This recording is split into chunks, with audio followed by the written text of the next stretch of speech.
I never thought that I could get along without Mr. D because he did everything for me. He did everything.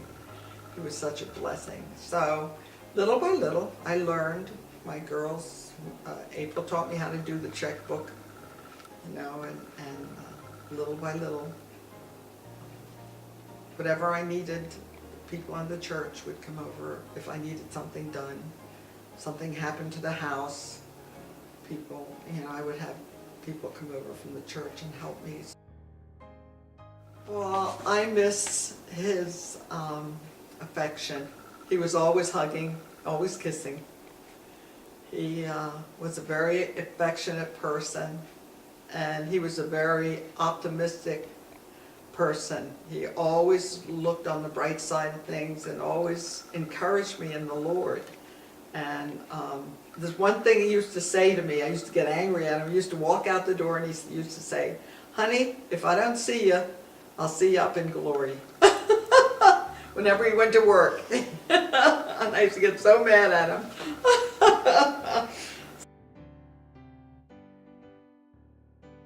My strength has been the Word of God. That has been a very comforting thing for me. It's the Word of God. And memorizing it, also serving others, trying to get your mind off yourself and trying to think of others. So I ask the Lord to help me do that. We may be able to comfort those that are in any trouble. And that verse just spoke to my heart, that God always allows things in our lives so that we can help others with what goes on in our life, because Mr. D was a heroin addict, and because of that, he was able to go into the prisons and speak and be able to relate to those prisoners in prison because of what he had gone through.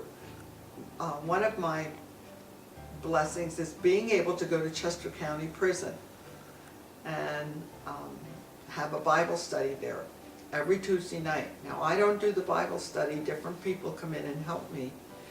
But then I see if there are some girls that would like to meet with me one-on-one. So I meet with them separately on Saturdays, and I do a Bible study. And right now, I'm doing a Bible study with a lady that she's had her third DUI, and she has come to know the Lord through being in prison.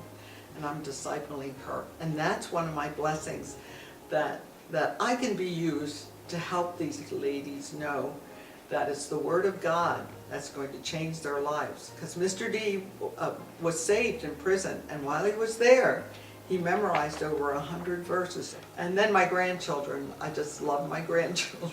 They're all a blessing. But there's some, and being musical, some of them are musical, which is a great blessing to me to see what God has done in their lives. Like my daughter Julie, she has surpassed me musically. She's a church pianist, she's a piano teacher, and she's developed the talent of many kids in our church. Through all of this, did you ever have any doubts or question God? Why Mr. D or anything like that? No. Because when we were going to be married, he said, "Honey, I don't think I'm going to live very long because of my drug addiction." And I said, "I don't care." So we were married, and God gave us 40 years. That was a miracle that he lived that long. So no, I'm very thankful. I'm very thankful that God allowed us to be together for 40 years.